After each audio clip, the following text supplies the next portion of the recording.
bonsoir et bienvenue sur le plateau de l'Esprit des Lettres. Très heureux de vous retrouver pour cette nouvelle année. Il est encore temps de vous présenter mes meilleurs vœux avec toute l'équipe de KTO, de la Procure et du Jour du Seigneur qui coproduit cette émission chaque mois. Nous commençons l'année sous le sceau de la créativité, de l'originalité avec 3 livres assez différents mais qui montrent combien on peut parler des choses essentielles, des choses de Dieu avec originalité, avec imagination.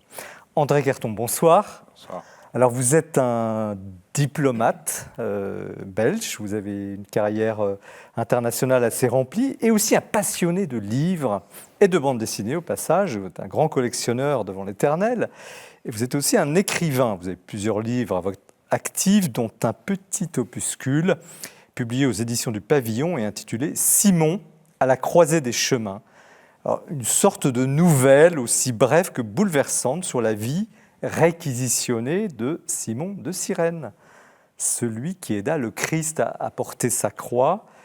Et derrière l'histoire de ce libretto, en Italie on a ce mot très, très agréable, ce petit livre, c'est en fait un grand livre de spiritualité, car Simon, c'est un peu chacun des chrétiens qui, sans vraiment connaître, voir le Christ, marche avec lui.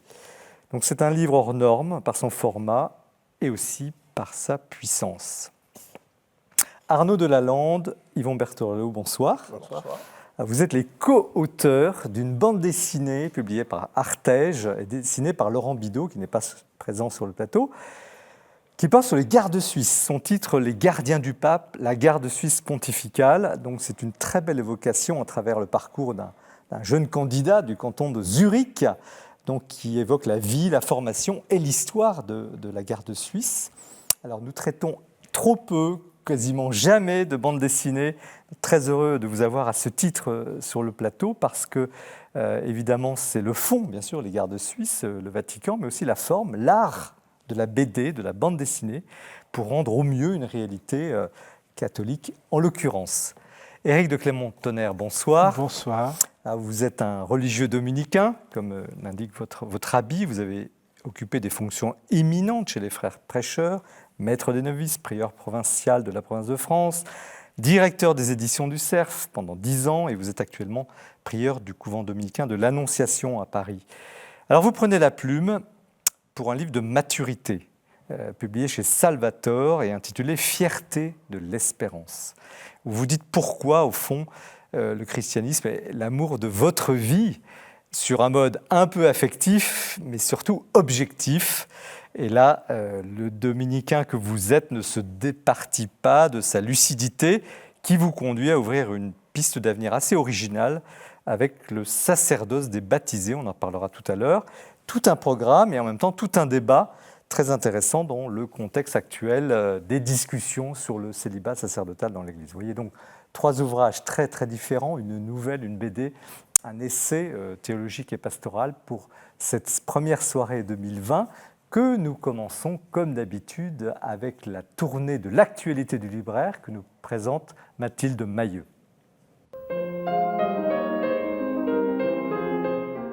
L'actualité du livre religieux en ce début d'année 2020, eh bien, c'est une sélection d'ouvrages à la fois denses et profonds qui nous permettent bien de revisiter notre foi, de la fonder ou même de la refonder. Et tout d'abord avec un texte que moi je trouve extrêmement intéressant, il s'agit du père dominicain Hervé Ponceau qui publie « Nous n'avons qu'une seule vie » aux éditions du Cerf. En substance, il nous dit « Êtes-vous bien sûr que vous ne passez pas à côté de votre vie ?» Alors pour cela, il nous emmène à la recherche des premiers textes de l'Ancien Testament, ou tout du moins, en tous les cas, il nous aide à comprendre combien ces textes, et puis la Bible en général, est un livre de vie pour tous les croyants. C'est vraiment un texte engagé, un petit traité de vie spirituelle qui, moi, m'a beaucoup frappé et dont je termine la lecture, mais je peux vous le dire, ce livre est vraiment engagé et il y est saisissant. Oui, toute vie humaine est à la fois terrestre et éternelle, alors suivez le guide. Comprendre l'Eucharistie à présent du grand théologien jésuite Bernard Sesoué qui publie aux éditions Salvator une très belle initiation au mystère eucharistique. Cet immense théologien ne cesse de revisiter sa foi comme toujours, de s'interroger et de nous interroger. Alors là, il faut aussi suivre ce grand pédagogue qui nous initie à comprendre dans la foi ce qu'est l'Eucharistie. Le ciel est tout proche d'Alain Kilissi, père dominicain qui, aux éditions Artege, nous aide à comprendre ce qu'est, ou en tous les cas, est un vrai bon guide pour comprendre le livre de l'Apocalypse. Ce livre que nous lisons, que nous entendons parfois à la messe, il reste obscur pour beaucoup. Il est à la fois symbolique, difficile, âpre. Le père Kilissi est un merveilleux guide, là encore, pour nous aider à partir 15 clés qu'il a choisies, extrêmement éloquentes, pour nous emmener dans la compréhension de ce livre. La suite de cette sélection, c'est Scandale dans l'Église, des théologiens s'engagent, publié aux éditions du Cerf. À la demande de la Conférence des évêques de France en 2017, 5 théologiens ont dû plancher sur leur spécificité et sur la crise des abus sexuels dans l'Église. Abus sexuels, abus spirituels, ils livrent leur constat. Oui, l'enseignement de l'Église doit se repositionner face à de tels drames, et c'est donc un livre courageux et éclairant qu'ils livrent ici. Le Dieu des abîmes d'Isabelle Le Bourgeois, qui est religieuse, psychanalyste et aumônier de prison, et qui publie là un très beau texte chez Albin Michel, un texte sensible, délicat, qui nous dit en substance que hommes et femmes, tous ces hommes et ces femmes qu'elle rencontre, elle peut nous le dire, ce sont des vies humaines qui peuvent renaître spirituellement. C'est un livre que moi j'ai beaucoup aimé. Et puis enfin, comment ne pas terminer cette sélection avec 2 ouvrages qui sont les 2 meilleures ventes en fait de ce début d'année. Il s'agit tout d'abord du pape François, Sans Jésus nous ne pouvons rien faire, publié aux éditions Bayard, qui nous entraîne à être missionnaires aujourd'hui dans le monde. Et enfin, Des profondeurs de nos cœurs, du pape Benoît XVI, du pape émérite Benoît XVI et du cardinal Robert Sarrat aux éditions Fayard. Merci Mathilde pour ce tour d'horizon. André Querton, bonsoir. Alors je le disais, vous êtes un diplomate de formation, d'expérience, et vous êtes aussi un écrivain. Mais c'est quand même un parcours un peu atypique. En quelques mots, dites-nous qui vous êtes. Je crois que je suis l'héritier d'une tradition diplomatique, donc je n'ai eu aucune invention en choisissant mon métier, et par chance, j'ai pu mener une carrière diplomatique très orientée uniquement sur des questions de sécurité et qui m'ont amené à mon profond désespoir de voir tout d'un coup une guerre en Yougoslavie, de voir commencer une guerre en Irak, de voir quelles étaient les conséquences de tout cela, alors que lorsque j'avais 20 ans, il y a un petit temps, les choses devaient aller mieux. La littérature, la BD, c'est une fuite ? Non, pas du tout. C'est une autre piste, c'est une autre ambition. C'est une passion dévorante quand même. Vous avez une collection dévorante, exceptionnelle. Comme exceptionnelle, je ne sais pas. J'ai beaucoup, oui. Il y a des peuples primitifs qui comptent 1, 2, 3, beaucoup. Donc en attendant, vous avez beaucoup de livres. Une vraie bibliothèque que vous avez créée, construite à Bruxelles, et qui contient beaucoup de BD, beaucoup de livres. C'est pas banal, excusez-moi. Non, voilà. Donc, oui, si vous voulez faire du freudisme à bon marché... Pas du tout, Parfait. Pas du tout. Mais alors, donc, non. J'ai décidé d'avoir mes livres, mes entailles et mes lettres. C'est un lieu de création, cet univers. On a ici la chance dans un vrai décor, c'est une vraie librairie. C'est un lieu d'inspiration. Vous avez raison, mais je préférerais le mot ancien, en italien, le studiolo. C'est l'endroit où l'on étudie, c'est l'endroit où tout se trouve à portée de main. Et je sais que j'appartiens à une génération dépassée parce que tout est sur Google. Pas ici, non. Ici, on est des défenseurs du livre, du livre imprimé, et on est très heureux de vous avoir. Mais une partie de ma collection a été constituée parce que la seule manière de connaître la carte de l'Ukraine en 1650 était d'avoir des livres. Maintenant, je me promène sur Wikipédia et je dis, ça c'était comment ? Jadis, c'était dans des livres. Il y a un père et un fils Sellier qui ont fait des livres extraordinaires sur les atlas historiques qui vous permettent de savoir où sont les choses, comment sont les choses, où sont les peuples, qu'est-ce qu'un peuple, qu'est-ce qu'une nation. Alors Simon de Cyrène, vous l'avez rencontré où ? Dans une ruelle de de Jérusalem, Simon de Cyrène, le héros de votre libretto? Alors, Simon de Cyrène, c'est vous et moi, et nous avons tous suivi quelqu'un qui allait mourir. Que ce soit nos parents qui meurent comblés d'années, ou des drames plus extraordinaires, plus terrifiants. Et à chaque fois, on nous a posé la question, tu fais quoi? Alors, je peux aller me promener en ville. Simon de Cyrène suit, il est happé, pris. Il se promenait là, il rentrait des champs, nous disent les évangiles. C'est tout ce qu'on sait. Que vous étiez bien. Et tout d'un coup, il y a quelque chose qui se passe. Alors lui a répondu, ne me demandez pas si il obéit au centurion ou... bien. Il fait ce qu'il doit faire.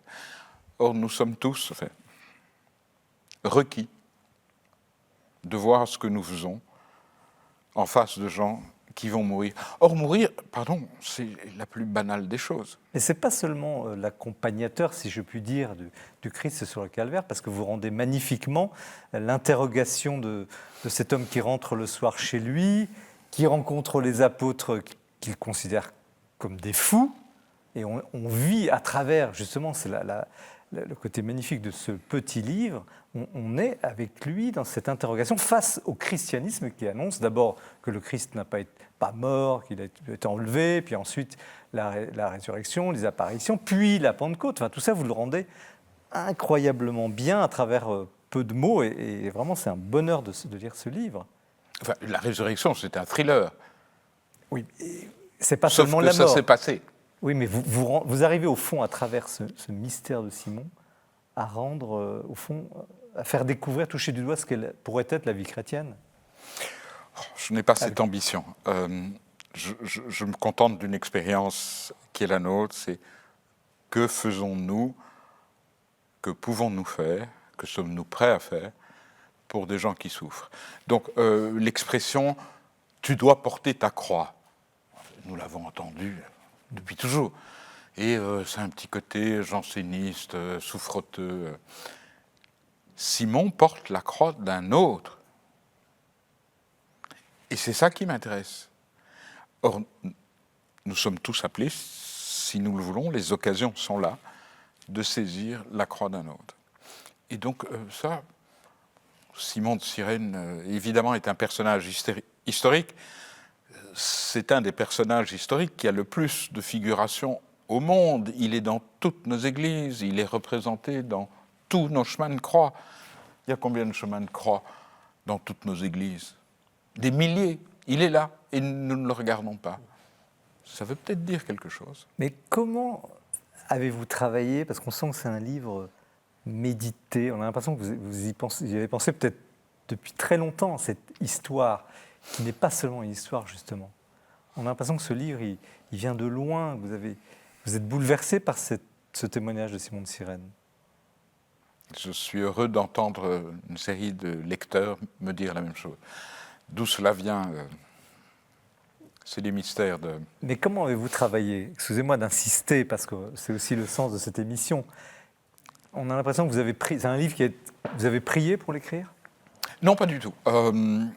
J'ai écrit un soir à un ami très cher une lettre de condoléances pour le décès de quelqu'un qui lui était proche, mais rien n'était tragique.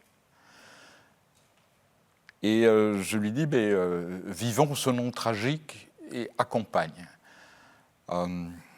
J'ai inventé un concept, je ne sais pas s'il existe, des deuillants. Les deuillants sont les gens qui sont en train de pleurer.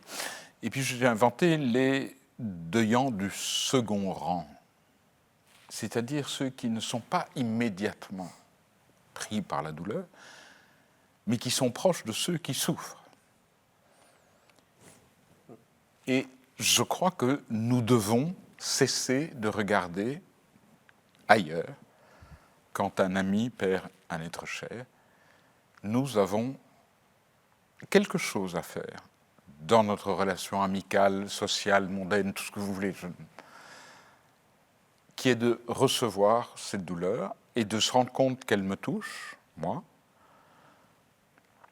Et donc j'écris que Simon tout d'un coup éclate en sanglots, parce que tout d'un coup il se rend compte que non, il ne fait pas que aider quelqu'un d'autre, il est atteint, blessé, il souffre. Et je crois que ça, c'est vraiment de là que c'est parti. Mais il y a une relation au Christ très touchante dans le sens où, vous le dites plusieurs fois, il le voit de dos. Il ne voit quasiment pas son visage. Plusieurs fois, il marche au pas, enfin il essaie de s'adapter au pas du Christ, cas un, cas. Il y a quelque chose dans cette relation avec le Christ qui n'est pas, bien sûr, l'accompagnement de quelqu'un qui va mourir, mais qui est quand même le Christ. Est-ce qu'il y a dans ce livre aussi la volonté d'amener à ce mystère du Christ souffrant puis ressuscité? Si vous lisez n'importe quoi, et Père Éric ne me contredira pas, qui a vu Jésus-Christ face à face? Je ne suis jamais autorisé qu'à le suivre de dos. J'aurais adoré me taper la cloche avec lui. On peut. C'est un homme, ça aurait pu être mon ami. Le temps est passé, je viens après. Je crois et je n'ai pas vu. Est-ce que vous avez conscience, on n'a pas l'impression en vous entendant, finalement d'avoir une approche très moderne, très actuelle de la personne du Christ, à travers justement ce suivi? Je suis là, je passe par là, je suis réquisitionné, je viens d'aider, puis je vois cet homme de dos, et puis je découvre il y a quelque chose de très fort, qui est justement très moderne dans une société qui ne croit plus. Qui ne croit plus ni en la mort, ni au sacrifice, et qui ne lit plus les textes. Donc ça, c'est une chose qui me sidère. Je me permets d'utiliser un personnage historique, déterminé, reconnu par 3 évangiles. Donc ne discutons pas de l'historicité de tout ça. Simon existe. Et nous pouvons réinventer, réenchanter le texte évangélique. Nous sommes une religion iconophile. Nous aimons les images. Allez vous promener dans n'importe quel musée, vous trouverez des annonciations, la mère et l'enfant, des adorations des mages, et aussi des crucifixions. On re-raconte. Notre société ne re-raconte plus les évangiles. Et si vous ne connaissez pas le texte, comment voulez-vous croire ou comprendre ce que les textes? Est-ce que c'est pour cela que vous avez été court? Le livre fait une 50aine de pages. Je crois aux livres courts, je crois aux livres rares, oui. Vous n'avez plus le temps de lire un livre de 600 pages. Ceci dit, lisez Carrière et Le Royaume, et si vous avez les heures voulues, vous en recevrez pour votre argent. Ouais. Mais qui a le temps de lire 500 pages? On avait la dernière fois un livre de 1600 pages sur les œuvres de Saint-Dominique, ça c'est un autre sujet. Alors justement, Saint-Dominique, Père, comment vous recevez je ne sais pas comment le qualifier, c'est une nouvelle, c'est un petit livre. Oui, je ne sais pas comment le qualifier, mais j'ai trouvé des perles. D'abord cette poutre qui unit tout d'un coup le condamné à mort et Simon de Cyrène, cette poutre qui est la poutre qui lie le disciple à son maître. Et il ne sait pas qu'il est disciple, il ne sait pas qu'il est en train de devenir disciple. J'ai beaucoup aimé voilà, la poutre, le joug, vous savez, le joug qui unit. Voilà. Et puis, vous l'avez noté tout à l'heure, Moïse demandait « Fais-moi voir ta face hein ». Et Dieu lui répond « Ma face, on ne la voit pas, mais tu me verras de dos. Je vais passer, tu me verras de dos. » Et là, vous avez magnifiquement décrit la position de Simon de Cyrène qui voit le Christ de dos. Il a vu son visage auparavant, mais après, il le voit de dos. Et en fait, il est le disciple, tandis que tous les autres disciples ont fui. il est à ce moment-là le disciple. On comprend la lâcheté des apôtres. Et puis la troisième chose qui m'a beaucoup frappé, c'est que vous exprimez extrêmement bien, par ce récit, vous exprimez extrêmement bien le mystère de la mort et de la résurrection, mais des deux aspects. Parce que souvent, on passe vite à la résurrection en oubliant la mort. Et que la mort est tragique, etc. Et là vous avez le désespoir des disciples devant la mort, et ensuite leur folie annonçant la résurrection. C'est très bien, c'est remarquable. Yvon Berterelot, comment vous, et puis je vous poserai aussi la question à Arnaud Delalande, comment, comme scénariste, plutôt homme d'image, on parlait de l'instant d'image, comment vous recevez d'abord un petit livre très, très intense comme ça? Moi, personnellement, je trouve que, et Arnaud l'a dit tout à l'heure, les gens ne lisant plus. On ne peut plus se permettre le luxe d'acheter des livres qui font 500 ou 600 pages. Et je pense que dans un livre intense comme ce libretto, comme vous avez dit si justement, on trouve la quintessence de Simon de Cyrène. Moi, c'est un personnage qui me plaît beaucoup. Je suis un passionné de la Sainte Écriture, je la lis quotidiennement. Et je connais bien ce texte de Simon de Cyrène. Effectivement, il est assez bien connu. Et même le clergé ne le connaît pas. On le connaît à travers une iconographie saint-sulpicienne dans nos chemins de croix en plâtre, dans nos églises. Mais et là, vous avez redécouvert quelque chose? Oui. J'ai envie, je vous dis, c'est pas du tout pour vous flatter, mais j'ai envie de redécouvrir encore plus Simon de Cyrène. Pas du tout pour en faire une bande dessinée, non. C'est à titre personnel. Ça vous inspirerait, cette histoire? D'abord, je suis plus optimiste. Moi, je pense qu'il y a encore de la place pour des gros livres, heureusement. Mais c'est vrai qu'ensuite, ça dépend du sujet. Ce que je trouve très beau, et le ressort, il y a un projet littéraire, en fait, qui se dessine. En tout cas, moi, je l'ai reçu comme ça. Et poétique aussi. Auquel je suis assez sensible, c'est que, pour la plupart, on connaît effectivement les grands événements édifiants, bibliques de tous ces moments. Mais c'est le regard à hauteur d'homme et qui arrive par le chemin détourné. C'est le pas de côté, si vous voulez, auquel je suis sensible. Donc, là où on se focalise habituellement sur le calvaire, le chemin de croix, etc., tout à coup, c'est comme si la caméra se déplaçait, faisait un pas de côté et allait prendre l'invité, celui qu'on n'attend pas, celui qui est partout mais dont on ne parle pas, ce qu'on vient de dire au sujet de Simon de Cyrène. Et tout à coup, cette espèce d'invitation, voilà, et on est à hauteur d'homme, et ça c'est très littéraire, c'est le romancier qui, du coup, prend le point de vue, non pas du Christ, ou non pas du Romain, ou non pas le point de vue attendu finalement, mais celui qu'on n'attendait pas, qui est pourtant partout, et qui va se glisser dans le sillage, et effectivement, c'est le prétexte, du coup, à une réflexion. Ça nous emmène sur une réflexion philosophique, sur l'humilité, sur la découverte du mystère dont vous parliez aussi, parce qu'il est de dos, il est derrière, lui, l'invité, il n'a pas l'air très concerné au début. Est-ce que Simon de Cyrène serait, au fond, le symbole, l'image du chrétien moyen? Le pape François parle de la sainteté, on en parlera tout à l'heure, la sainteté de la porte d'à côté, enfin, la sainteté ordinaire. Est-ce qu'il est le modèle, au fond, de... Je ne suis pas sûr, moi, qu'il soit le modèle de la sainteté ordinaire. Non, oui, peut-être le modèle de la... Oui, à hauteur d'homme, vraiment à hauteur d'homme, mais dans la simplicité de la vie. Mais peut-être ne faut-il pas trop vite le qualifier de ça. Et pourquoi? Parce que... on a envie quand on lit, quand on termine le livre dans un carton. Non, moi, ce que j'avais envie d'ajouter, c'est qu'une très bonne amie pasteur, Agnès von Kirchbach, explique que dans la parole de Dieu, il y a le noir et le blanc. Le noir, c'est ce qui est écrit. Le blanc, c'est ce qui n'est pas dit. Et vous avez mis en valeur ce qui n'est pas dit. Et elle explique que c'est aussi important que ce qui est dit. Il y a aussi un autre aspect que j'aimerais souligner à titre personnel sur Simon de Cyrène. Certes, il n'est pas saint, mais dans l'Église byzantine, il a une place beaucoup plus importante qu'il l'a chez nous, dans l'Église latine. Simon de Cyrène, pour les orientaux, c'est une sorte de découvreur de la divinité. C'est tout un aspect... Là, on était un peu sur l'aspect horizontal, mais c'est aussi l'aspect vertical. Simon de Cyrène, en ne voyant le Christ qu'une fois, dans l'Évangile, il a vu la divinité, parce que le Christ est Dieu, ce n'est pas un prophète, c'est plus qu'un prophète. Et ensuite, la divinité on a l'impression que la divinité se cache à Simon, parce qu'il faut faire un chemin personnel, il faut avancer. Et on peut accéder à la divinité en aidant l'autre aussi. L'aspect horizontal et vertical s'entrecroisent. Alors cette divinité, il y a quelque chose de très troublant dans ce livre aussi. Alors vous avez évoqué tout à l'heure le deuillant, l'accompagnant, j'aime beaucoup ce mot, le deuillant.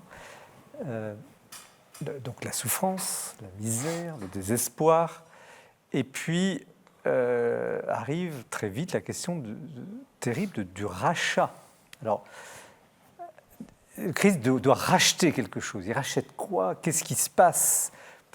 Si vous pouviez nous rafraîchir la mémoire, Père, sur ce qui se joue dans ce chemin de croix. Qu'est-ce qui se joue? C'est un règlement de compte? Qu'est-ce qui se passe en réalité? Pourquoi tant de souffrance? Pourquoi? Parce que souvent, c'est un sujet que nous évoquons ici, et nos amis fidèles téléspectateurs savent combien on est sensible à ce que vous disiez au début, c'est-à-dire comment aussi parler, des gens qui nous regardent sont dans des situations de souffrance. Et ça, c'est un mystère, mais combien de livres on a autour de cette table? Souvent, on bute. Alors, qu'est-ce qui se passe? On bute toujours sur la souffrance, et c'est pourquoi on est humble devant la souffrance.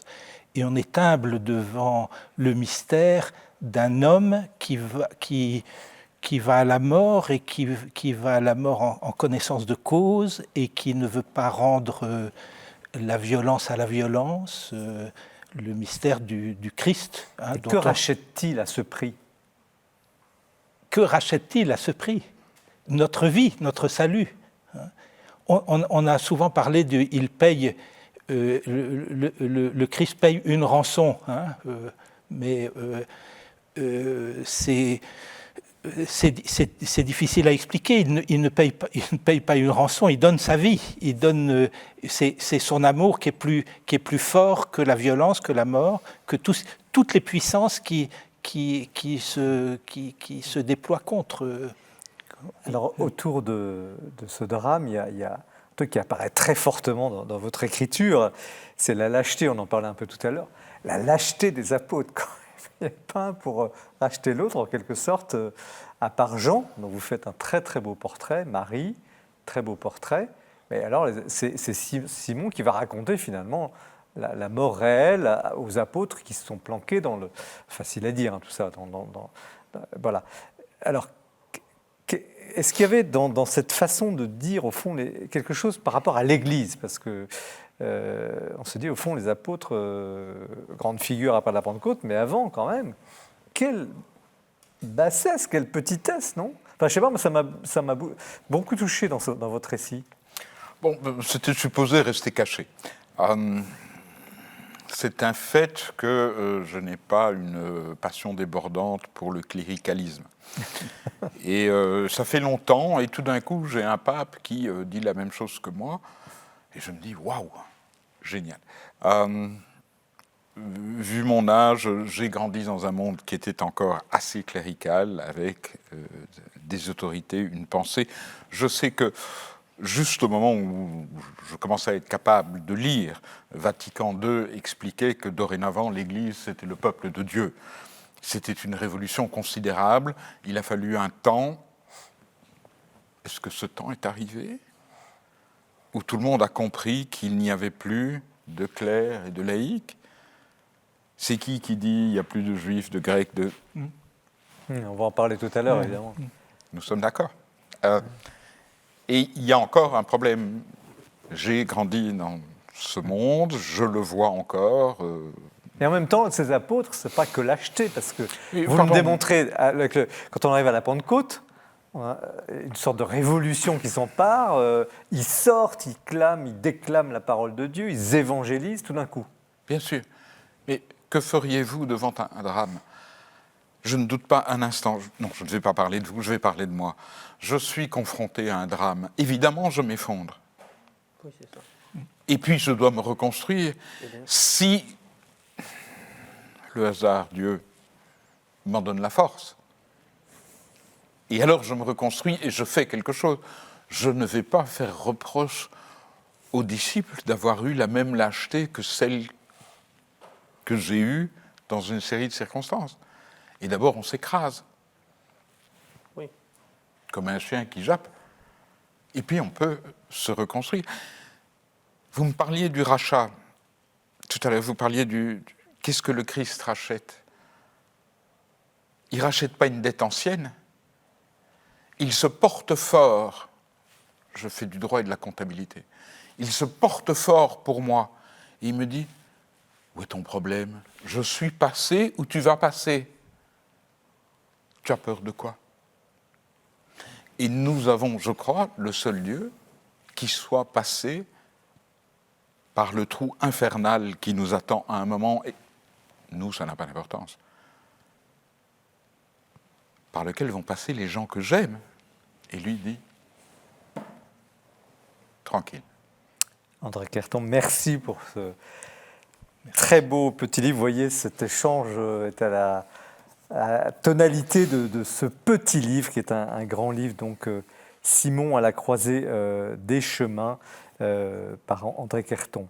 Nous continuons cette émission et ces thèmes, nous allons les retrouver bien sûr tout à l'heure avec le père Dr Montonnerre sur la fierté de l'espérance, mais nous allons d'abord parler de bande dessinée après avoir entendu Jean-François Roth qui présente le coup de cœur. Aujourd'hui, j'aimerais vous faire partager la joie que j'ai eue ces jours-ci de découvrir un nouvel auteur, un jeune théologien, Robert Schweb. Robert Schweb est professeur à l'université grégorienne de Rome. Il s'exprime donc en italien, mais sa langue originelle est l'arabe parce qu'il est libanais. Il est marié, père de 3 enfants. Il avait un grand-père musulman, des parents maronites assez sécularisés, mais lui-même a fait une démarche intellectuelle et spirituelle qui l'ont conduit à s'inscrire donc à la grégorienne, à y passer sa thèse, et aujourd'hui il en est un des professeurs de théologie fondamentale. Donc il nous livre aujourd'hui un magnifique livre qui s'appelle « Un Dieu humain ». Juste 3 choses. Premièrement, il a une langue toujours très simple, très directe, très expressive, avec un art consommé de la citation. Si bien qu'on est emporté par son discours, on est, comme on dit, embarqué.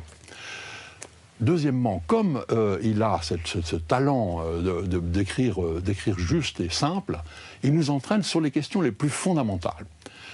Et en fait, il s'inspire beaucoup de Lubac, de Blondel, mais aussi de Newman, de Saint-Augustin, en partant de ce qui constitue le cœur de l'homme, son désir d'absolu. Voilà comment il décrit son projet. À partir de la soif d'absolu qui habite le cœur de l'homme, on remonte à la source, le désir de Dieu de rencontrer et de sauver chaque personne. C'est une invitation à contempler avec des yeux simples le mystère de l'humanité de Dieu et à se laisser constamment surprendre par elle. Voilà.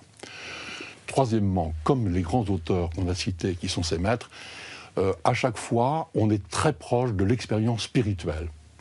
C'est un discours qui, j'allais dire, parle brillamment à l'intelligence, mais qui parle très profondément au cœur. Voilà, je vous conseille vraiment ce livre, donc Un Dieu humain de Robert Schweb. Ou alors, le premier qui est paru en français qui s'appelle Au-delà de la mort de Dieu, la foi à l'épreuve du doute. Voilà, en tout cas, c'est une très bonne nouvelle, me semble-t-il, qu'il y ait un nouvel auteur très prometteur qui nous livre déjà 2 très bons livres. Merci Jean-François pour ce coup de cœur. Nous poursuivons l'émission avec une bande dessinée, enfin ça faisait longtemps, sur le plateau de l'Esprit des Lettres, Les Gardiens du Pape, la garde suisse pontificale chez Artege, par Arnaud Delalande, Yvon Bertorello et Bidot, qui est le dessinateur qui n'est pas sur le plateau ce soir. Mais ces dessins sont là, on les regarde, on les admire, c'est très bien fait. Alors, un petit mot sur vous deux, scénaristes, co-scénaristes, qui êtes-vous en quelques mots ? Donc Arnaud Delalande, moi, je suis romancier au départ, hein, j'ai fait un certain nombre de romans historiques essentiellement, parfois sur des thématiques aussi historico-religieuses, et puis je suis venu à la bande dessinée après une rencontre avec Yvon justement, et on a enchaîné un certain nombre d'albums, parfois ensemble, parfois séparément. Voilà, on avait commencé par une série qui s'appelait Codex Sinaiticus sur le Codex du Sinaï, on a fait un biopic sur le pape François qui est sorti l'année dernière. Un scénariste, c'est quoi un scénariste ? Parce qu'on a souvent des auteurs, des romanciers, des essayistes, mais des scénaristes, on n'en a pas C'est assez voisin de ce qu'on peut trouver au cinéma, si vous voulez, ou à la télévision, c'est-à-dire qu'on écrit le scénario. Alors, vous voyez comment se présente une bande dessinée, donc on écrit planche après planche et case à case, en fait. Et ensuite, c'est un découpage, on fait un découpage à partir d'un synopsis développé, on fait un découpage, et puis on découpe ensuite case à case, et didascalie, dialogue, etc. Et une fois que c'est terminé, on envoie tout ça au dessinateur qui, planche après planche à son tour, va proposer une restitution visuelle du découpage que vous avez fait. C'est une étape d'ailleurs très satisfaisante et souvent très créative et amusante, puisque du coup, il met en musique, enfin en image, en l'espèce, ce que vous avez imaginé. Donc, Yvon Berterol, vous êtes co-scénariste. Qui êtes-vous et comment avez-vous travaillé ensemble? Alors, je suis aussi réalisateur de documentaires. Oui, effectivement. Ça, c'était ma première casquette. Je fais des reportages et des documentaires. Et puis je suis venu à la bande dessinée un peu par hasard, en rencontrant Arnaud. En fait, nous avons fait notre première bande dessinée ensemble chez Glénat il y a quelques années. C'était effectivement la trilogie, le Codex pourquoi Sinaiticus. Justement, c'est un des intérêts de vous avoir ce soir, c'est que c'est pas original, mais rare dans ce domaine d'avoir des BDistes.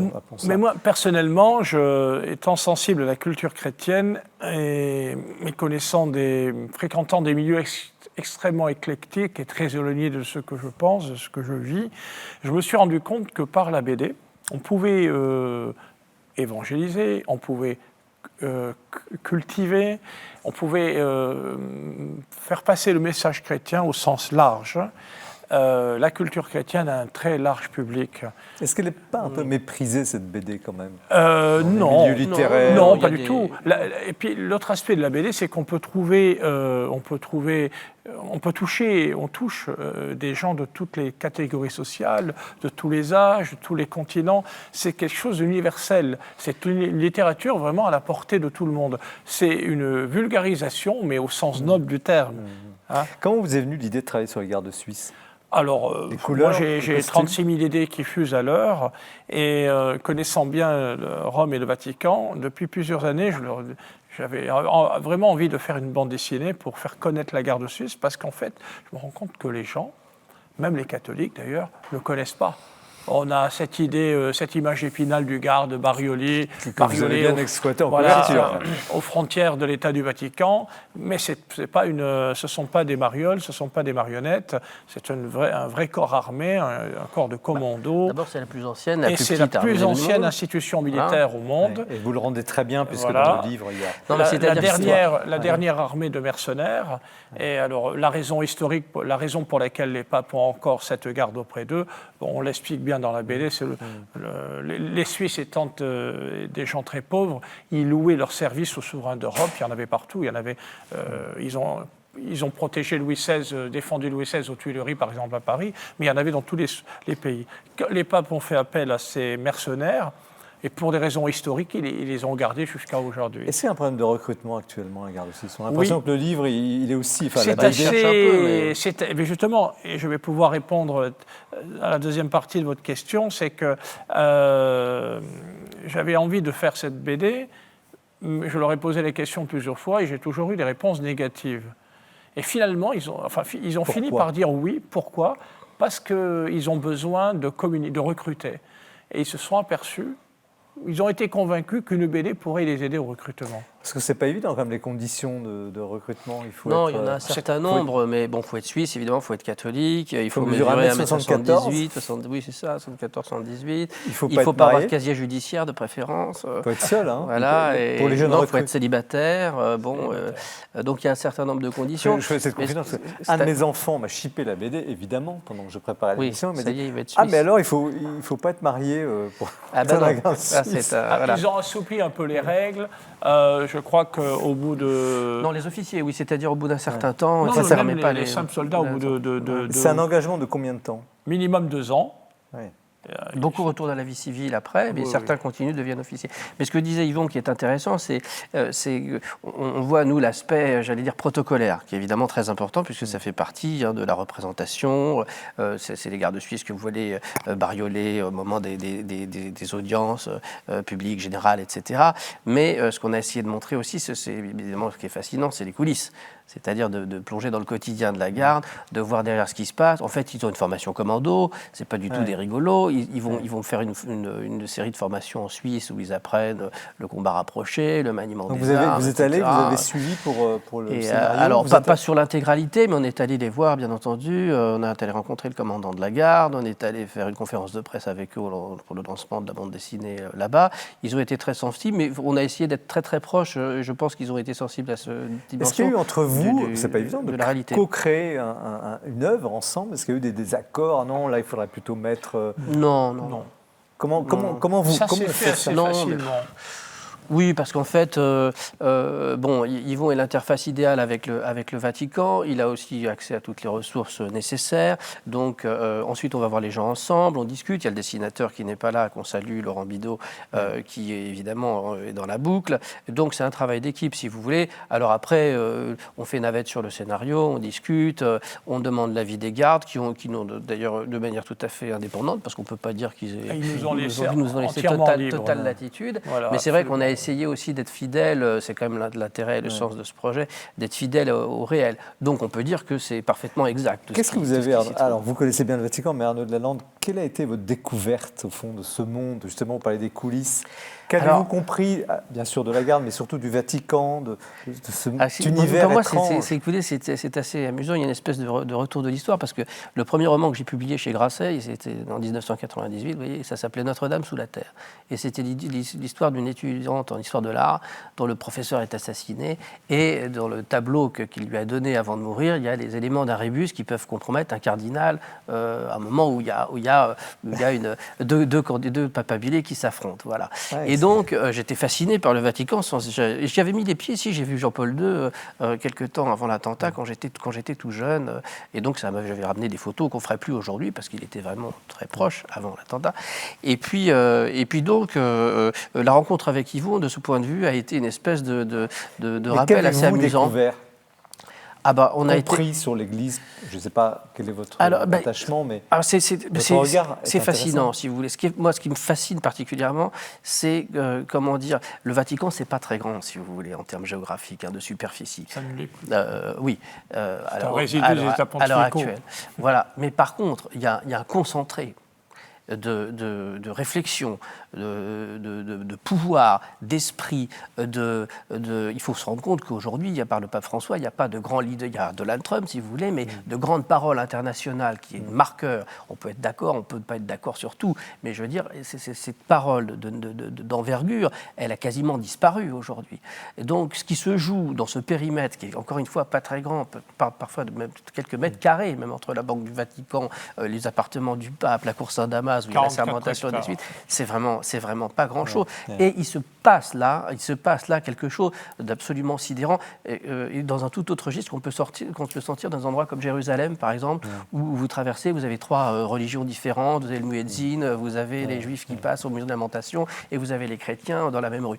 Oui, il y a quelque chose de presque tellurique et d'étonnant. Est-ce qu'il n'y a pas quelque chose, alors vous parlez de sécurité tout à l'heure, évidemment, le pape doit être, comme personnalité internationale, chef religieux protégé, mais est-ce qu'il n'y a pas quelque chose d'anachronique entre le décorum de la garde suisse, justement, et la réalité? On m'a déjà posé cette question, et le journaliste qui m'a posé la question m'a dit, mais vous qui connaissez un peu le Vatican, vous savez que ce pape n'aime pas le décorum, n'aime pas tout ce qui est militaire, il veut simplifier les choses. Et bien, curieusement, il est très attaché à la garde.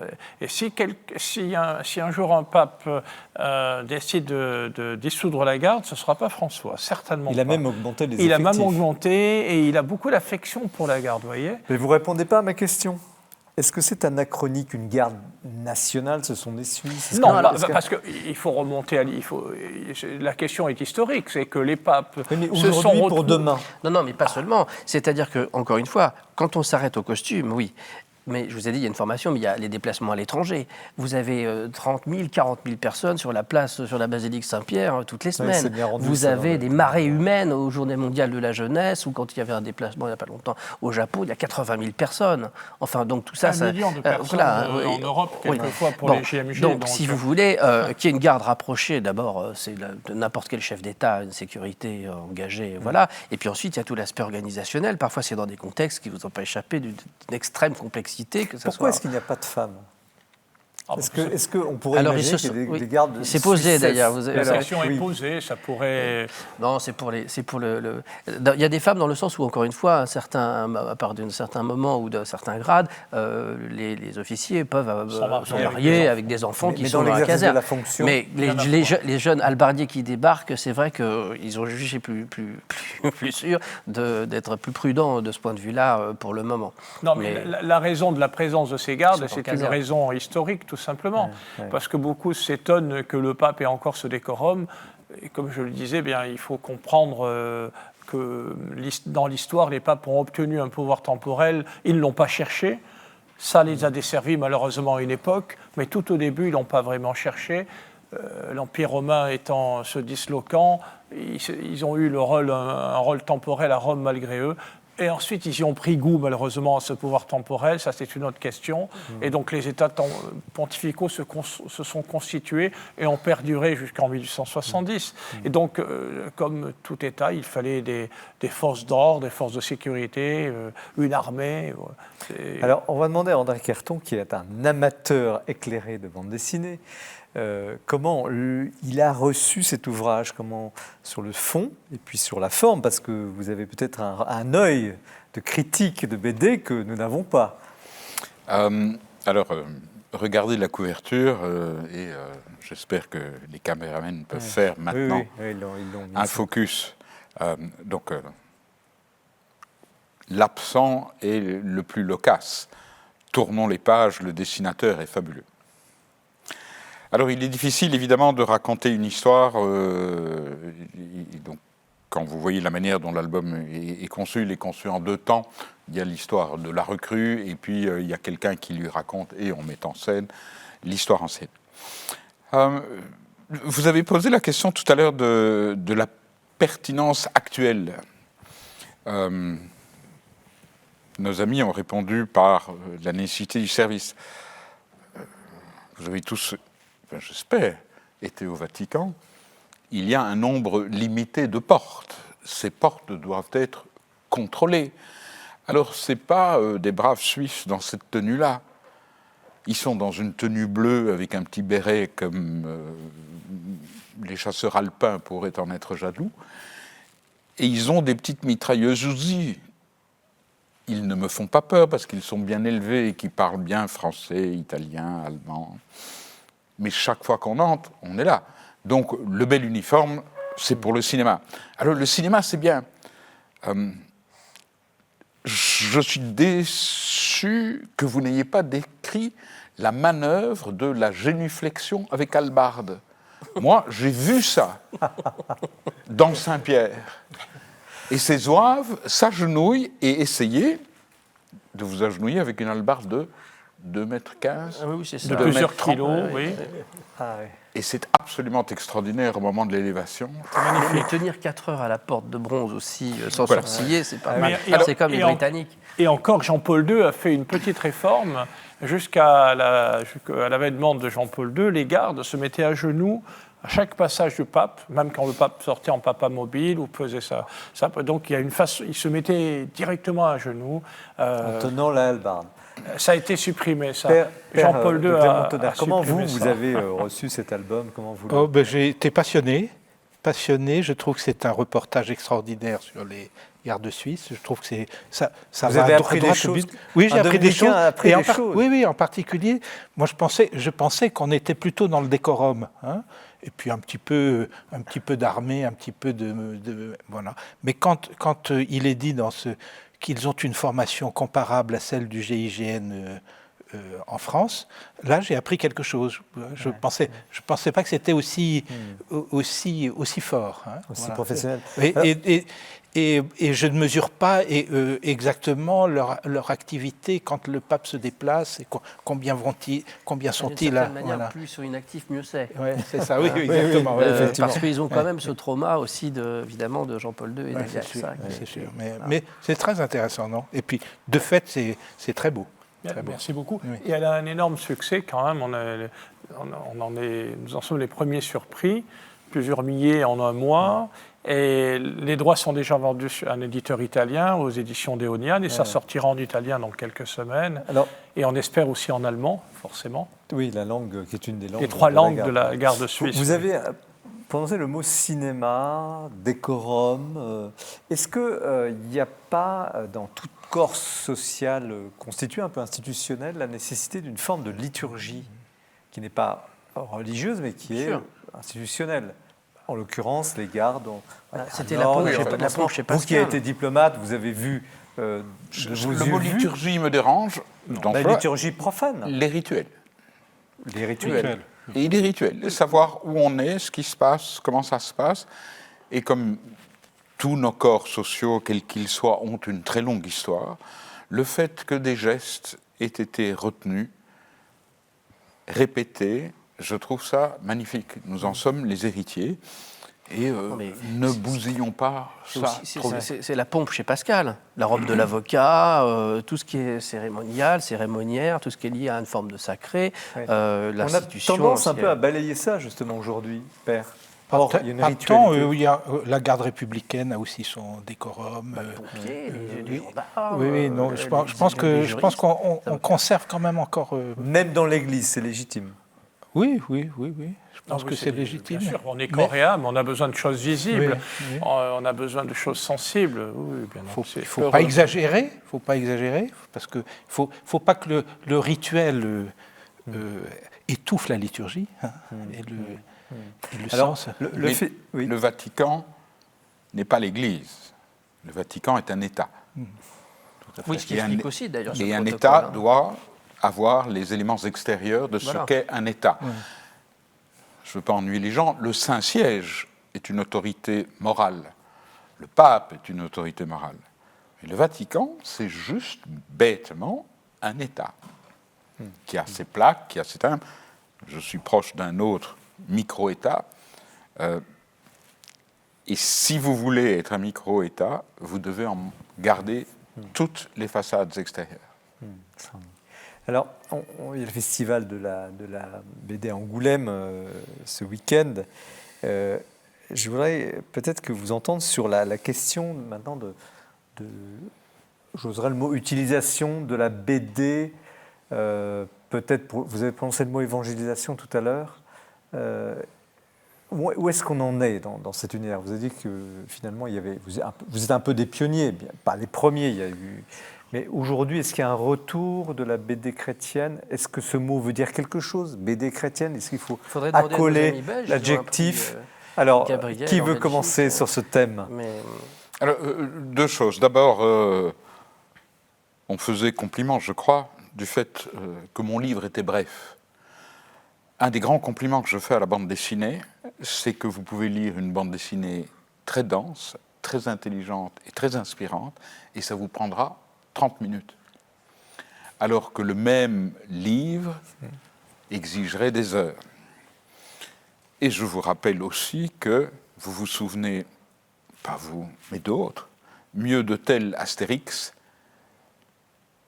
que de Malraux, La tentation de l'Occident.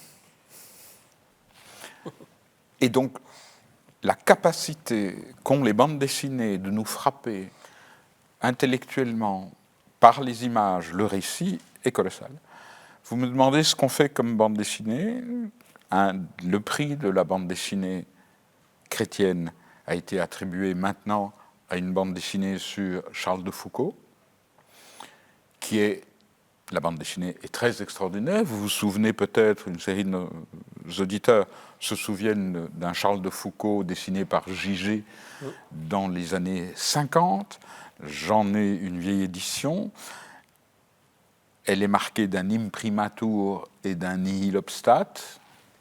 On est sur KTO, hein, tout le monde comprend. La nouvelle édition, c'est extraordinaire. C'est Dufaux, qui est un auteur multiforme, mais qui a écrit des choses dans et Jamar, et il nous décrit, c'est la tentation au désert, et vous voyez Charles de Foucault dans les dernières semaines de sa vie. Oui, la bande dessinée peut, à mon sens, en général, et dans ce cas particulier, en un temps limité de lecture, vous faire découvrir des choses. Père, je vais vous donner la parole, est-ce que ce serait une urgence aujourd'hui pastorale à la bande dessinée chrétienne ? Oui, ça pourrait l'être. Je ne suis pas très compétent parce que je n'en lis pas beaucoup. Oui, mais comme pasteur. Oui, mais je pense que oui. Mais de tout temps, quand on était jeune, il y avait des bandes dessinées sur les vies de saints, etc. qui étaient... Les images en micelle. Oui, non, je pense que l'image, les textes courts, assortis d'images. C'est l'Église qui a fait la première des bandes dessinées. Quand vous voyez les fresques depuis le 7e siècle, où les gens ne sachant pas lire, il fallait représenter l'histoire sainte, la vie du Christ, par les images. La vie de François d'Assise par Giotto. C'est magnifique. On ne dira jamais assez. Non, mais là, c'est très ancien, la bande dessinée. Le levier culturel que ça représente. Et sur le plan pédagogique aussi. Parce qu'on arrive maintenant à un moment où le temps que les gens consacrent à la lecture, on l'a dit, devient peau de chagrin, etc. Mais ça ouvre un autre champ de possible dans le... Moi qui ai fait du roman et qui suis passé, qui fait les deux à côté de la bande dessinée et du cinéma, la bande dessinée a cet avantage que vous venez de rappeler.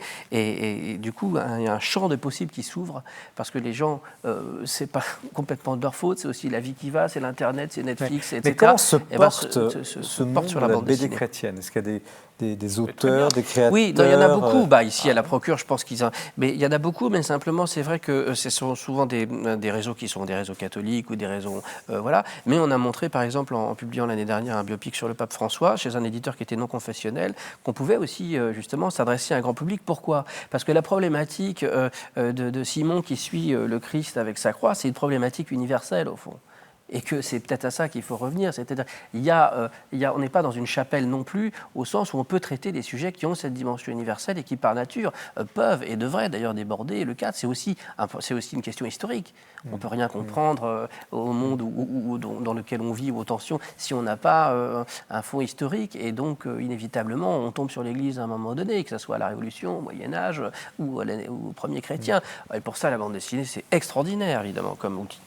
Yvon Berterlo, sur la santé actuelle Écoutez, de ce monde de la créativité. La BD en général se porte très très bien, contrairement à toute autre sorte de littérature. Et la BD chrétienne aussi, elle était en plein développement, en pleine croissance. Oh non, la difficulté, c'est de trouver des auteurs, des scénaristes, des dessinateurs. Ah oui. Et après, c'est un problème économique. C'est un problème. Et puis le statut des auteurs. Exactement, ça c'est un autre problème, c'est très compliqué. Non, les temps se portent très très bien. Bon. Et comme le disait justement Arnaud, le fait d'avoir publié notre biographie de François chez un éditeur qui n'est pas confessionnel, ça a beaucoup de sens. Nous y tenions. On voulait absolument publier ça chez un éditeur non confessionnel. Et ça a eu un grand succès. Là, c'est traduit en plusieurs langues. Ça va sortir probablement en coréen. Ça, c'est assez incroyable. Bonne nouvelle, André Carton, vous qui êtes un peu monsieur bande dessinée ce soir.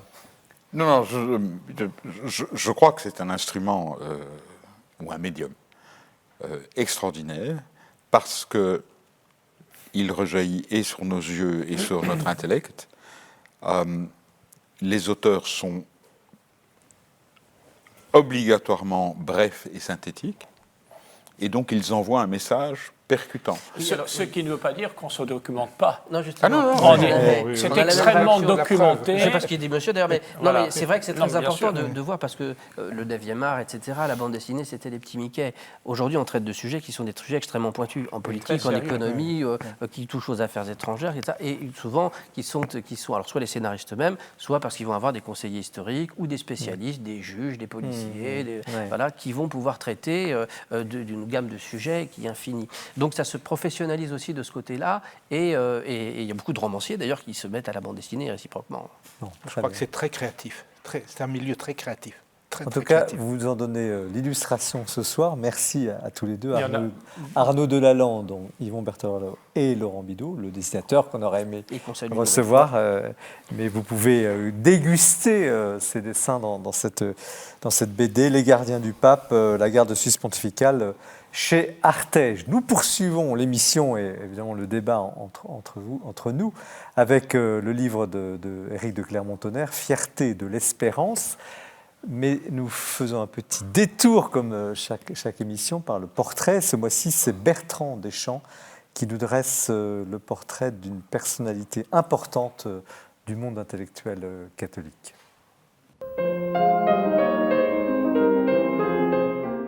C'était en novembre 2008, dans l'un des tout premiers esprits des lettres, l'œil clair et vif, le sourcil broussailleux, Jean Delumeau était venu parler de son dernier livre, Le Mystère Campanella, qui racontait la vie d'un personnage de roman, d'un moine un peu oublié, et c'était tout à fait passionnant.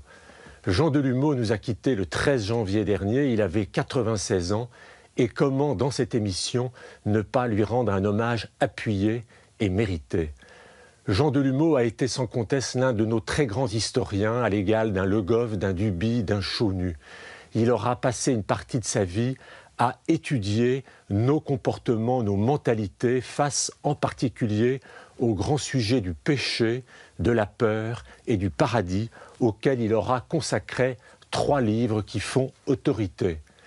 Jean Delumeau a aussi dirigé 2 manuels incontournables qui forment une sorte de diptyque que tous les étudiants ont étudié lorsqu'ils se sont attaqués à ces périodes, naissance et affirmation de la Réforme et le catholicisme entre Luther et Voltaire, tous deux dans la mythique collection La Nouvelle Clio des Puffs. Jean Delumeau était aussi passionné par l'histoire de Rome au XVIe siècle, auquel il a consacré 2 livres, ce qu'il appelait la seconde gloire de Rome, c'est-à-dire après le déclin de Rome au XVe siècle, la Renaissance avec tout le foisonnement architectural et d'idées que l'on connaît. Mais Jean Delumeau était aussi un humaniste passionné par le fait religieux. Il a associé son nom à une série sur Arte qui durait 15 minutes chacun, magnifiques épisodes, et cela a été repris dans un livre qui s'appelle « Des religions et des hommes » dans la collection La Pochothèque du livre de poche. Mais toute sa vie, Jean Delumeau a été aussi un grand chrétien engagé, soucieux des débats de son temps, souvent avec des propositions audacieuses qui le faisaient classer dans une tranche progressiste de l'Église. Beaucoup de ces textes sont regroupés dans le volume de la collection Bouquins qui s'appelle « De la peur à l'espérance », avec en particulier le grand texte publié en 1977 qui fit date, « Le christianisme va-t-il mourir ?» Alors il n'y répondait pas forcément, mais il disait en tout cas que le christianisme, pour continuer à vivre, devait se réformer. C'est ce qu'il a dit jusqu'au bout dans son dernier livre, L'avenir de Dieu, publié en 2015, qui était une sorte de retour sur son parcours, mais où il affichait, quoi qu'il en soit, son espérance indéfectible. Eh bien, il me plaît que Jean Delumeau ait sans doute maintenant rejoint ce paradis qu'il aura si longtemps scruté. Merci Bertrand pour cette évocation de Jean Delumeau que beaucoup de vous ont lu ou connu. Père Éric de Clermont-Tonnerre, vous êtes dominicain, vous publiez chez Salvator Fierté de l'espérance, une très jolie ouverture, un titre énigmatique. Un petit mot sur vous, vous êtes, je le disais au début, vous avez un parcours assez riche dans une carrière, enfin le mot carrière n'a pas de sens, mais très nourri dans l'ordre des dominicains. Mais il y a une chose qui m'a intrigué, vous avez fondé, vous êtes cofondateur de l'école de prédication des laïcs. Alors qu'est-ce que c'est que cette école de prédication des laïcs ? Eh bien, nous avons pensé que de plus en plus de laïcs ont à prendre la parole et à commenter l'Écriture dans différentes fonctions qu'ils ont dans l'Église aujourd'hui. Vous avez par exemple tous ces laïcs qui accompagnent des funérailles dans un certain nombre de diocèses. Vous avez des profs dans des écoles catholiques, des directeurs d'école. Vous avez des gens qui commentent l'Écriture dans des radios diocésaines, etc. Vous les formez sur l'exégèse et sur l'art oratoire ? Oui, à peu près l'exégèse, le sens de la prédication en Église, l'exégèse, qu'est-ce que c'est qu'adresser une parole à quelqu'un ? Non pas faire un discours, mais adresser une parole à quelqu'un. Et puis, l'art oratoire, comment préparer un commentaire d'écriture. Et ce souci des laïcs, c'est un peu aussi votre vie pastorale ? Oui, depuis toujours, depuis que je suis dominicain. Je raconte dans le livre que j'ai été plongé très tôt parmi les laïcs dominicains, et c'est ça qui m'a... J'ai été toujours très intéressé de travailler avec eux. Hein, et encore aujourd'hui, j'ai souci de travailler avec les laïcs. J'aime beaucoup ça. Alors, pas rester dans... ce livre, je disais tout à l'heure que on sent que je me suis permis de le qualifier de livre de maturité, non pas que vous ayez écrit des choses légères, ou c'est pas du tout ça, mais on sent que c'est un livre qui vient de loin, qui répond quand même à une certaine urgence. Il y a à la fois un livre très profond, comme une quille d'un bateau qui va chercher très loin, puis en même temps l'urgence d'un message. Vous avez quelque chose à dire. Et il y a ce titre, Fierté de l'espérance. Alors, d'abord le titre, pourquoi ce titre et quel est au fond le message essentiel de ce livre? C'est un passage de la lettre aux Hébreux qui dit « Pourvu que nous gardions l'assurance et la joyeuse fierté de l'espérance ». Et j'ai toujours été marqué par ces trois mots, joyeuse, fierté, espérance, vous voyez, qui sont une espèce d'invitation à une vie chrétienne paisible, joyeuse, assurée. Ça fait du bien entendre au passage, hein, dans voilà, la période qu'on traverse. Je trouve que... Et j'ai été... Le début de ma vie dominicaine, après mon ordination, j'ai été formateur de jeunes religieux dominicains. Et c'est un petit peu ce que j'avais envie de transmettre. Hein. Une vie chrétienne paisible, heureuse, sachant ce qu'elle voulait, vous voyez, mais aussi ferme, hein, déterminée. Voilà. C'est un peu, j'essaye de redire ça dans ce livre. Parce que dans le livre, il y a à la fois une sorte de manuel de qu'est-ce que c'est que le christianisme. Alors vous avez cette distinction par les quatre grandes, la hauteur, la largeur, la profondeur, la longueur de ce message. Puis en même temps, il y a aussi une sorte de manifeste pour les baptisés, enfin monsieur tout le monde. C'est bien ça? Oui, et je termine sur cela. Hein. Pour moi, c'est l'espérance de l'Église. Hein. C'est qu'elle revienne à son socle majeur, dont vous avez parlé tout à l'heure d'ailleurs, c'est-à-dire la dignité de chaque baptisé, hein, et non pas une Église qui est vue par le haut, et vous voyez, Dieu en haut, le pape, les prêtres, les évêques, ça c'est le cléricalisme. Et alors, les femmes et les laïcs sont les plus loin de Dieu. Hein, et tous les autres, les hommes et les clercs, sont des intermédiaires. Je crois que la vision de l'Église de Vatican II n'est pas celle-ci. Hein. La vision de l'Église, c'est d'abord son socle, qui est le baptême et la dignité de chaque baptisé, sa grandeur et sa dignité. Néanmoins, on a besoin de prêtres. Alors, bien sûr qu'on a besoin, l'Église a besoin de prêtres, vous avez l'illustration. Oui, exactement. L'Église a besoin de prêtres, mais que ces prêtres ne se pensent pas comme des intermédiaires. Et ils le sont néanmoins. Non, ils sont des serviteurs d'un accès direct au Christ. Hein. Dieu soit loué, Simon de Cyrène a eu accès direct au Christ, hein, sans l'intermédiaire, etc. Et ça, c'est très important. Et je suis très heureux que le pape François ait quand même parlé souvent du cléricalisme. Et je sais que parmi les prêtres, ça n'est pas tellement accepté et supporté. Qu'est-ce que c'est que le cléricalisme pour ceux qui nous regardent? C'est un mot courant dans le milieu, mais qu'est-ce que ça veut dire, cléricalisme? Pour moi, cela c'est, si vous voulez, la manière dont un ensemble de baptisés, les clercs, se constituent comme des passages obligés et des gens qui concentrent un certain pouvoir, si vous voulez, et un pouvoir sur les autres. Et ils le font sans le savoir. Hein. Voilà, le premier cléricalisme qui a été combattu depuis le Christ, c'est le Christ lui-même, avec les pharisiens et les scribes.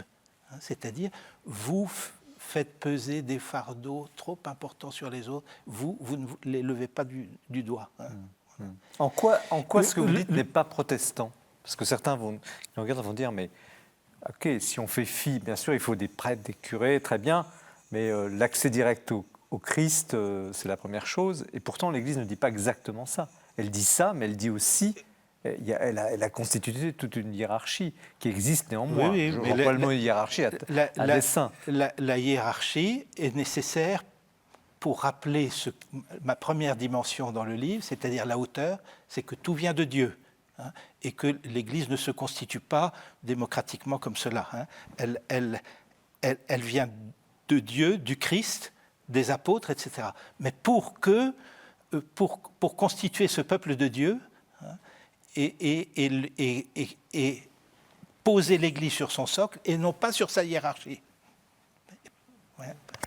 C'est amusant de voir dans le parallèle qu'on pourrait faire, parce que tout à l'heure on parlait des apôtres qui sont l'Église naissante d'une certaine manière et qui est le côté un peu vertical justement, alors que Simon il est derrière, il est à l'horizontale. Ce qui monte c'est les ennuis, ce qui monte c'est le calvaire. Effectivement, on va revenir à ça, mais la deuxième dimension, donc effectivement, les gens liront, hein, parce que c'est un livre très accessible, profond, accessible, c'est pas un livre de théologie impénétrable, bien loin de là. C'est le sacerdoce, c'est ce concept de sacerdoce des baptisés. Alors, pouvez-vous nous dire un peu plus sur cette idée sacerdoce? Il y a le sacerdoce ministériel des prêtres qui est connu, le sacerdoce des baptisés moins connu, et vous le mettez un focus, un spot sur cette réalité. Oui, parce que ça a été la nouveauté du Concile. Pendant des siècles, l'Église catholique n'a plus parlé du sacerdoce des baptisés. Pourquoi? Parce que les protestants s'en étaient emparés, hein, pour mettre de côté la structure hiérarchique et le ministère des prêtres. Hein. Donc, mais avant le Concile, les travaux, notamment du Père Congar, ont remis en valeur ce sacerdoce des baptisés en disant qu'il fallait quand même le remettre en valeur parce qu'il était premier. Hein. Il était premier. Or, ce sacerdoce des baptisés, cela veut dire quoi? Cela veut dire que tout chrétien a accès au Christ et est lui-même un intermédiaire entre le Christ et son entourage, le prochain, les non-croyants, etc. Hein, nous sommes tous des témoins du Christ et nous sommes tous des intermédiaires de la grâce du Christ pour qu'elle se diffuse dans le monde. Hein. Voilà. Alors, le sacerdoce des baptisés a été remis en valeur par le Concile. Excusez-moi, le cas du diable, mais est-ce que ce n'est pas un peu facile aujourd'hui pour les clercs, je ne juge pas, de dire maintenant, nous on n'y arrive plus, à vous les baptisés, allez-y, allez évangéliser. Est-ce qu'il n'y a pas un peu de ça quand même dans ce mouvement? Non, je ne crois pas. Non, je crois pas. Je vous pose la question. Non, c'est simplement de faire avec les laïcs, prêtres et laïcs. Vous voyez, moi je suis religieux. Hein, religieux dans une famille religieuse où il y a des hommes et des femmes, des laïcs et des prêtres, et des non-prêtres, les moniales, etc. Et donc ce sacerdoce des baptisés qui nous unit tous, je le vis dans ma famille religieuse. Hein. Mais malheureusement, on le vit facilement dans la vie religieuse, encore que, hein, mais encore qu'il y a aussi du cléricalisme dans la vie religieuse. Hein. Chez les dominicains, c'est encore les frères dominicains, les hommes qui sont les seigneurs, hein, et les autres des dominicaines ou des dominicains de deuxième zone. D'ailleurs, vous dédicacez le livre à vos sœurs dominicaines et pas à vos frères dominicains. Non, parce que ça, c'est évident.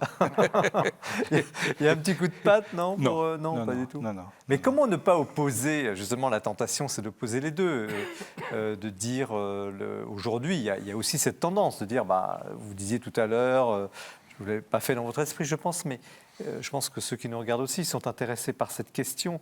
Comment ne pas opposer cette sacerdoce des baptisés au sacerdoce ministériel? Les prêtres, en ce moment, en prennent plein la figure. Il y a eu les histoires dramatiques de pédophilie, il y a toutes ces histoires. Et aujourd'hui, beaucoup disent, c'est fini, passons. Pourtant, ils ont leur place. Alors, comment trouver la juste synthèse? Ça, c'est difficile, parce ça, que c'est sûr. C'est l'objet du livre aussi. Oui. C'est difficile. On peut aussi, en quelque sorte, dire c'est fini ce temps. Or, ça n'est pas fini, il y a quelque chose qui doit se mettre en place. Je cite la congrégation des jésuites dans les années 70, je ne me rappelle plus exactement la date, hein, où il disait « Désormais, le 21e siècle sera le siècle des laïcs ». Oui, c'est en 95, c'est la congrégation. 95, hein. Voilà. Et je commente en disant c'est vrai parce que ça c'est la montée des laïcs et tout ça, mais en même temps ça n'est pas vrai. Ça ne peut pas, le 21e siècle ne peut pas être le siècle des laïcs pour l'Église. C'est le siècle des laïcs et des prêtres. C'est le siècle de voilà. Qu'est-ce qui est le point de... Vous l'évoquez un petit peu sur la question de l'Eucharistie, de la messe. Au fond, quel est l'apport spécifique des prêtres dans l'Église? Est-ce que c'est la célébration des sacrements? Non, ils sont les premiers porteurs et annonciateurs de l'Évangile, hein, formateurs voilà, et communiquant ensuite les grâces que le Seigneur a voulu laisser à son Église par les sacrements. Mais tout ça est fait pour que, non pas pour laisser les laïcs dans une soumission et dans une domination, hein, ou simplement les laïcs étant les auditeurs et les récepteurs des actions des prêtres, mais pour que l'ensemble de l'Église, prêtres et laïcs, soit actifs, acteurs dans l'évangélisation du monde et le salut du monde. Oui, je vous pose la question parce qu'il y a tout ce débat, je l'évoquais au début, sur le célibat sacerdotal, c'est un autre sujet, mais quand même, c'est la question du prêtre dans sa communauté. Au fond, est-ce que la théologie des sacrements est toujours valable? Est-ce que le prêtre a un rôle irremplaçable? Oui, tout à fait. Il faut qu'il le garde, oui, tout à fait. Parce qu'on pourrait, c'est vrai, à vous lire, on sent cette tension. On sent cette tension, à la fois l'importance de donner la place aux laïcs, puis en même temps, je crois que beaucoup de gens aujourd'hui se soucient de, pas de défendre les prêtres, c'est pas le sujet, mais on est en train peut-être de jeter l'eau avec le bébé avec l'eau du bain. Il y a quelque chose de... et on sent dans le livre, justement, vous ouvrez une piste, mais c'est le sens aussi de mes questions. Oui. Mais parce que je dis souvent qu'il faut repartir du socle du baptême, et c'est comme ça qu'on fera une véritable théologie du ministère sacerdotal. Alors, André Carton, tout à l'heure, au début de l'émission, vous avez dit quelque chose justement qui allait tout à fait dans ce sens-là. Donc, comment vous recevez ce livre, cette position, la nécessité de remettre en avant, de redonner sa vraie place peut-être au sacerdoce des laïcs, enfin, ou baptisés tout simplement, parce que le mot est un peu technique. Oui. Alors, j'aime rendre à sa place. Excusez-moi, n'importe quelle grand-mère qui nous écoute sait que c'est elle qui a appris à réciter un « Je vous salue Marie ». Toute la foi chrétienne a été transmise essentiellement par des femmes, par quelques pères bénisseurs. Et ce ne sont pas les clercs qui ont transmis la foi du peuple. Le peuple se le donne à lui-même, depuis toujours. Alors, on a besoin de clercs pour administrer, trancher certaines questions que nous ne comprenons pas forcément. Quand on me dit que l'Église va mal, je dis oui, peut-être, mais le peuple de Dieu va bien. Et ça, j'en suis convaincu. Ah, il y a moins de monde dans les églises, mais ils vibrent. Et si les églises sont vides, c'est la faute peut-être aux clercs qui ne m'ont pas fait le sermon que j'ai eu envie d'entendre. Les frères prêcheurs étaient, excusez-moi mon père, des vedettes. C'est le talent qu'ils doivent avoir. Alors, si on me dit l'Olympia tourne toujours, mais les chanteurs sont mauvais, pourquoi ne venez-vous pas? Eh ben non, moi, je veux entendre du Gilbert Bécaud. Et si ce n'est pas du Gilbert Bécaud, allez vous faire voir. Bien. Dans les églises, c'est la même chose. Donc, le peuple de Dieu va bien.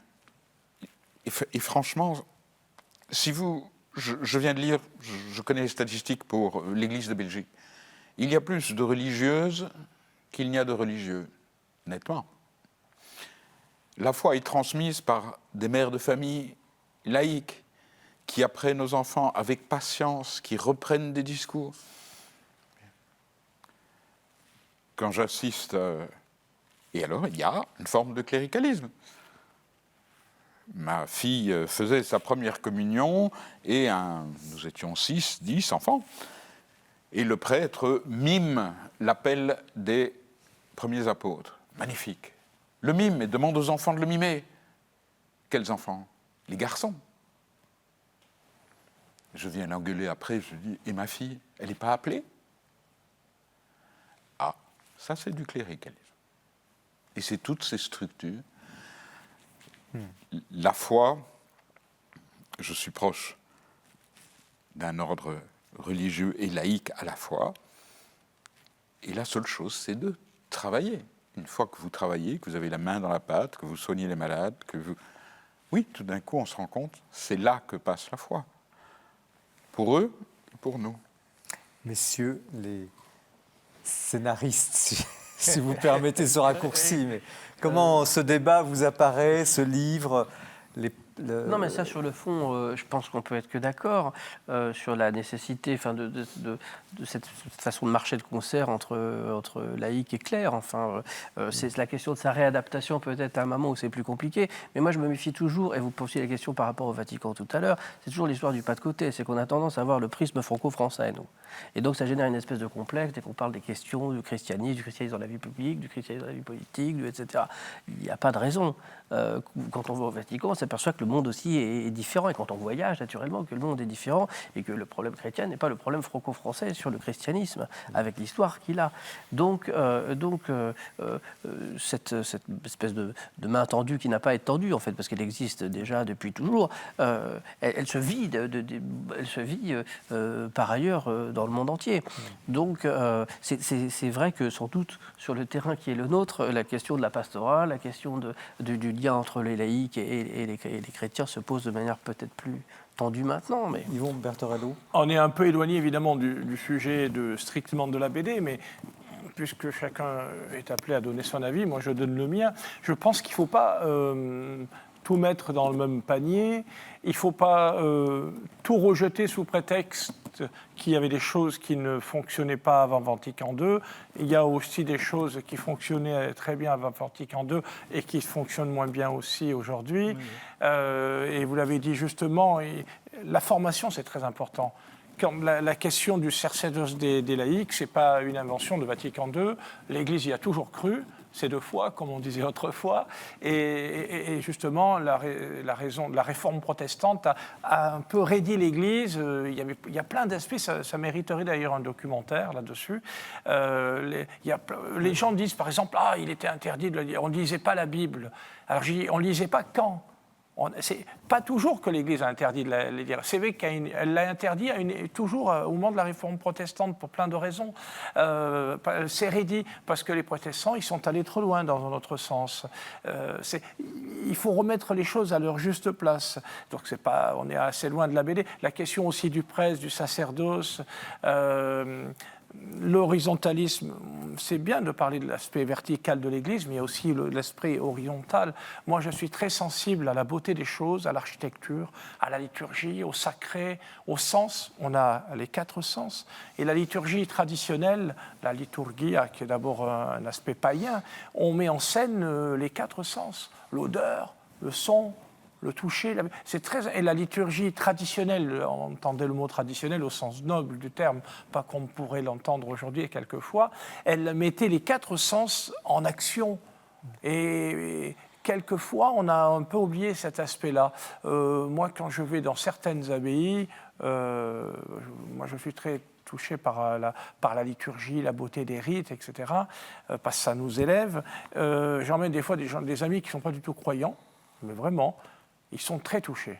Et ce n'est pas uniquement du folklore et du décorum. Non, c'est de l'art aussi. C'est de l'art. On est touché par l'art.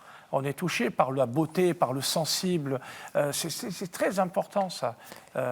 Alors, justement, et la liturgie est aussi ce qui nous enracine dans une histoire très longue. Exactement. Et être enraciné dans l'histoire, ça fait penser un peu à cette dimension de longueur sur laquelle j'insiste vers la fin. C'est entrer dans une histoire beaucoup plus longue que nous, c'est aussi une santé chrétienne, si vous voulez. Une santé humaine, une santé chrétienne. Une chose que je voudrais dire à titre personnel, je pense que la réforme est un peu ratée. La réforme, à titre personnel. La réforme de quoi, Vatican II. La réforme, pardon, de Vatican II. Pardonnez-moi, Pas la par la réforme réforme protestante. Le dernier concile œcuménique, un peu, pas forcément le concile, mais les applications, on a loupé certaines choses parce qu'on a absolument on a eu un peu cette tendance à jeter tout ce qui se faisait avant. Et on a essayé de repartir à zéro. Or, moi, je trouve qu'il ne faut pas avoir peur, et je crois que c'est l'avenir de l'Église, l'avenir des chrétiens, de faire une bonne synthèse entre la tradition, encore une fois, prenez le sens, au sens noble, et la modernité. Père. La redécouverte de la tradition, de l'écriture. Parce que là, c'est le cœur, au fond, de votre livre aussi. Que répondez-vous Vous voyez, moi, je pense, ce qui m'a toujours intéressé dans le Christ, c'est qu'il est complètement enraciné dans la tradition juive, est tout à fait capable de nouveauté. Et c'est la tension entre les deux qui fait la vie de l'Église. C'est pas uniquement la tradition et c'est pas uniquement la nouveauté et la réforme. C'est cette tension qui est vitale et qui donne vie à une Église. Mais aussi à une société, à une communauté. J'appartiens à une communauté qui a 800 ans. Eh bien, je dois dire que entrer dans une communauté qui a 800 ans, qui a une histoire aussi longue et tout ça, c'est une santé et c'est un bonheur. Alors, voilà, qu'il faut communiquer aux jeunes aussi, aux jeunes chrétiens. Alors, voilà. Comme le temps passe trop vite ce soir, cette émission est passionnante et merci à tous les quatre. Je voudrais vous poser, pour terminer et clore ce plateau, 2 questions très simples. Parce que les 3 livres, la BD, nous ont fait naviguer. On était avec Simon de Cyrène sur le chemin de croix au début. Là, on était dans le monde institutionnel, en tout cas de l'extérieur du Vatican, le Saint-Siège. Et puis là, on est au cœur du mystère de l'Église. Il faut comment aujourd'hui annoncer la parole, etc. Donc mes 2 questions sont les suivantes, et je vous demande chacun d'y répondre par quelques mots, voire par un mot. C'est, au fond, quelle est la spiritualité profonde de tout ça? Quelle est la spiritualité profonde du christianisme ou de l'Église catholique? Et puis, si vous aviez un mot d'espérance, on est en début d'année, quel serait ce mot d'espérance pour cette année 2020 qui est quand même un peu salée, en tout cas on sort d'une année difficile, etc. Donc, en quelques mots, c'est quoi la spiritualité profonde de l'Église et quelle est votre parole d'espérance? Qui commence? Vous avez peu de temps. Je ne sais pas, moi je dirais, il y a 2 mots que je retiendrai, c'est l'humilité, celle de Simon de Cyrène derrière le Christ, et puis l'apaisement, qui est quand même un maître mot là, parce qu'on est quand même dans une société de plus en plus segmentée, avec des contextes très anxiogènes, quotidiens, et je pense que cette parole d'apaisement, qui reste humble, mais qui, vous l'avez dit aussi, doit être ferme à certains moments, mérite d'être entendue. Et que je trouve que le judéo-christianisme, de manière générale, a une voix, dans un moment où les repères explosent, où on entend tout et son contraire, où la société est déboussolée et fragmentée, a une voix qui a cette vertu potentiellement justement de réconcilier la tradition dont on a quand même besoin, c'est-à-dire s'ancrer, se souvenir d'où on vient, son identité, et puis un message justement d'espérance ou d'avenir, de réconciliation, y compris entre des gens qui ne sont pas d'accord. Humilité et apaisement. Oui, moi je dirais ça. C'est aussi une question de justice, pour ne parler que des questions franco-françaises. Comment peut-on, dans ce pays qui a 2000 ans de christianisme, avoir aussi peu de courage pour ne pas se mettre en avant? 2000 ans de christianisme. Vous tournez la tête, il y a des églises, des abbayes qui ont 1000 ans, des cathédrales. Souvent, elles sont sur des églises paléo-chrétiennes. Il y a Donc des gens qui ont retrouver la tradition, retrouver le sens de la tradition. Et les montagnes, et on n'a pas attendu les gens post-68 art pour nous dire comment il fallait penser le pays. On a 2000 ans. Et ça n'a rien à voir avec la tradition ou les traditionalistes. C'est la bonne synthèse entre la tradition, comme disait Coustel de Soulanges, c'est la bonne synthèse entre la tradition et la modernité. Et votre la tradition, elle est moderne, elle est vivante, elle n'est pas sclérosée, elle n'est pas fixe. Et votre mot d'espérance pour 2020? Mais le Christ, il est venu pour nous donner la grâce et la vérité. Le salut vient par lui, comme disaient les Byzantins. Le salut vient par le Christ. Alors, moi, quelques mots. La spiritualité, pour moi, c'est la spiritualité de l'incarnation, c'est-à-dire l'esprit et la chair, c'est-à-dire le concret de la vie. On a commencé par la question de la mort, la question des deuillants, et je pense que cette présence aux grandes réalités de la vie, ça c'est le christianisme. Votre mot d'espérance pour 2020?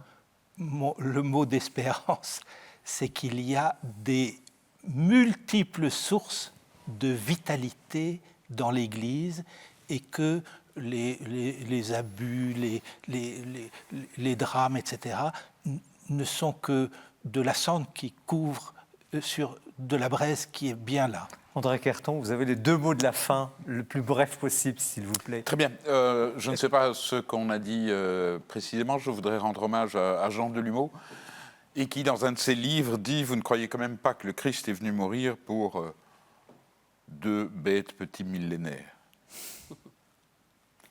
Si le Fils de Dieu est venu mourir sur terre, c'est pour les 20 millions de siècles, et d'ailleurs pour les siècles des siècles. Merci. Merci à tous les quatre. C'était une magnifique émission grâce à vous, grâce à vos ouvrages. Merci également de votre fidélité à ce rendez-vous littéraire sur KTO. Vous retrouvez bien sûr l'émission en long, en large, par petits bouts, comme vous voulez, en tout cas, parlez-en autour de vous sur le site de KTO, sur celui du Jour du Seigneur et de la Procure, bien entendu. Nous nous retrouvons en février et il y aura une surprise, je ne vous dis pas quoi.